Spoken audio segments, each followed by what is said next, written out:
So, try again.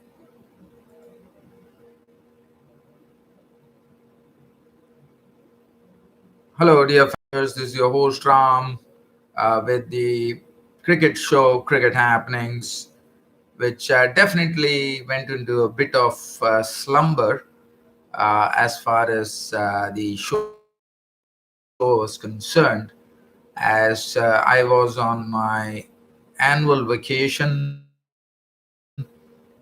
to India.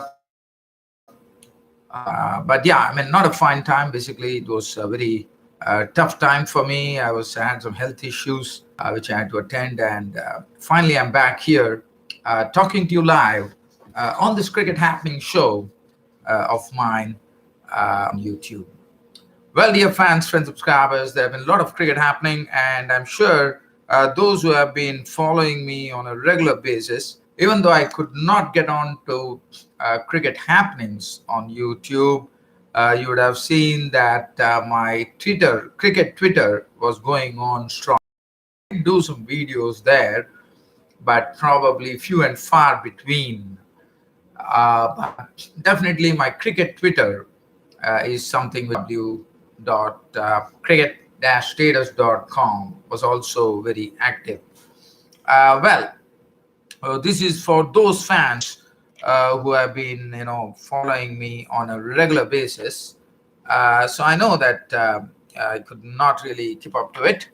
But well, I'm back here talking about cricket. So let's me not waste any time and dive into the just talk, have a very brief talk because it's a match which is already over because we are talking about the T20 series between England and South Africa. As you know, the England and South Africa T20 series has become a mouth-watering battle for sure, and things are gearing up for the final for a really, I would say, first match was won by just one run. Lungi Giri bowling magnificently to steal the match from England. And here, this time, it was the English bowler Tom Curran taking victory away from South Africa here when 15 runs were required from Tom Curran, and the next one went for a four, which was a very ranked bat. So basically, if you look at it, 12 runs in four deliveries, only 3 runs to get, and see what Tom Curran comes up with. Pretorius is out LBW, and then it becomes 3 runs of the final ball. Now, 3. Fortune, I am told, probably was making his debut. It was his first ball in international cricket. And I wouldn't say it's debut because I know for a fact that he has batting for the first time in international cricket. And this bloke, Fortune, has 3 first-class hundreds.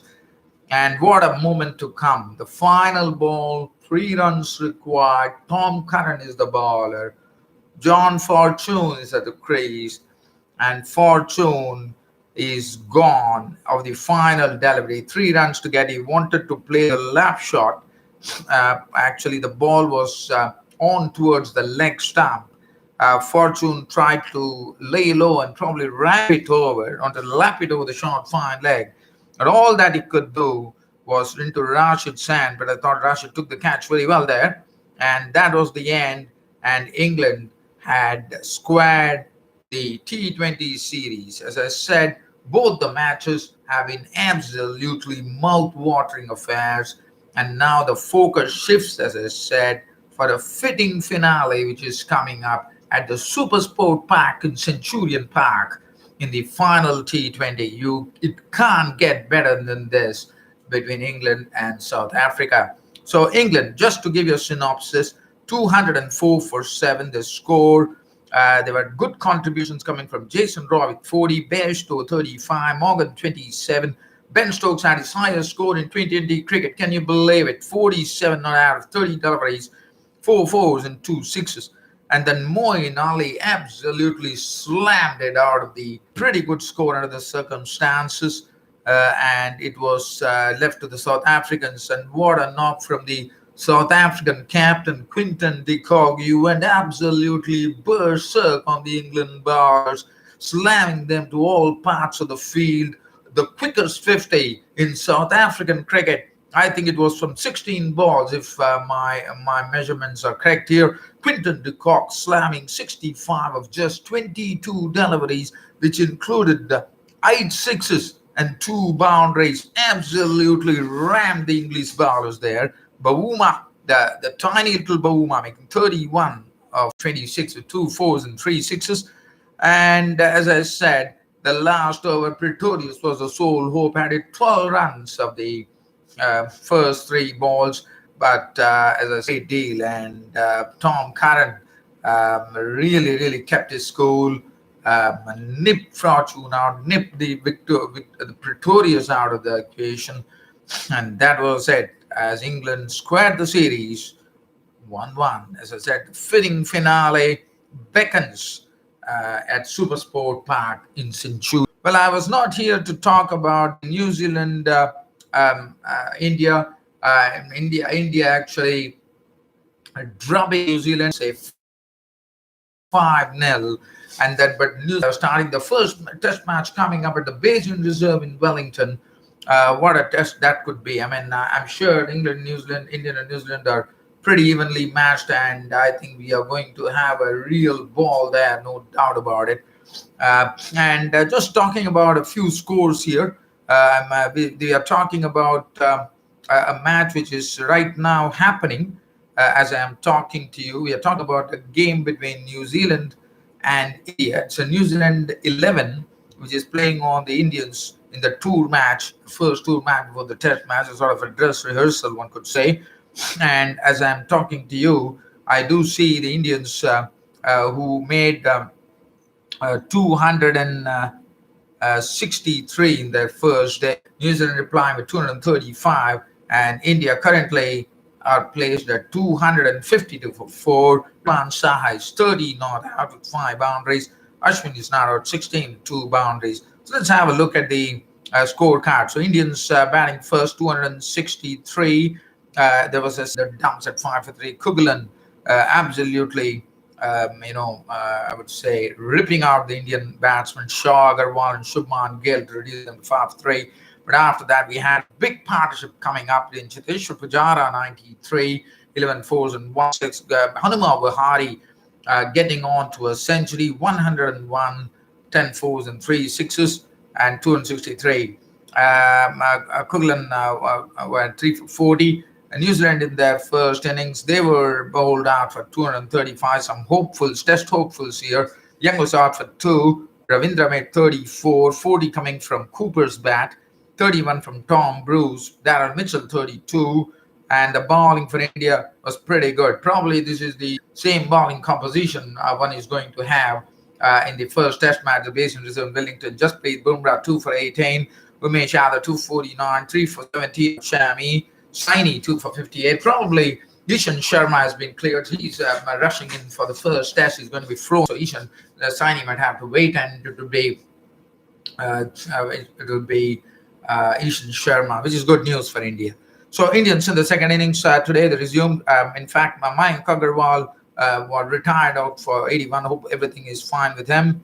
Shaw made 39, Gill 8. Richard Pant doing good work there, definitely showing some good skill. 70 of 65, 4 4 4 sixes. I'm leaving you here as far as this particular match is concerned. New Zealand versus India, the tour match which is going on. This is the live cricket update. The other time I could say is that the Indian Premier League is going to be starting from 29th March.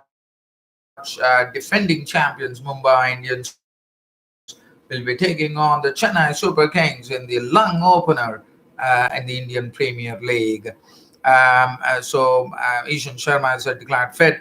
It's a very significant moment coming in for the New Zealand player Ross. 100 mark in all the 3 formats of the game.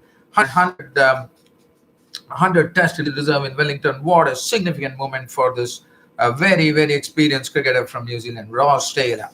and he has been in some great form, and he would really like to cover it with glory, probably score a ton against India in the first test match.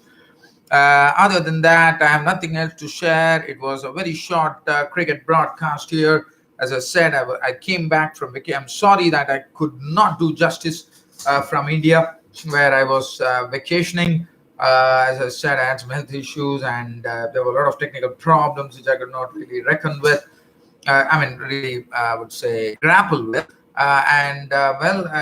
It's all over. I'm back from my vacation. So once again, I'm very happy that I could connect to you all. Once again, hope to continue this Cricket Happenings Association with you every day, hopefully. As I said, once I start work, probably that also would not be regular, but keep an eye. Cricket Twitter is there. My cricket website, www.cricket-status.com, is always there. Well, dear fans of the club, it's a pleasure talking to you after quite a long time on this Cricket Happening show. And this is good night from Brown Studios. Thank you.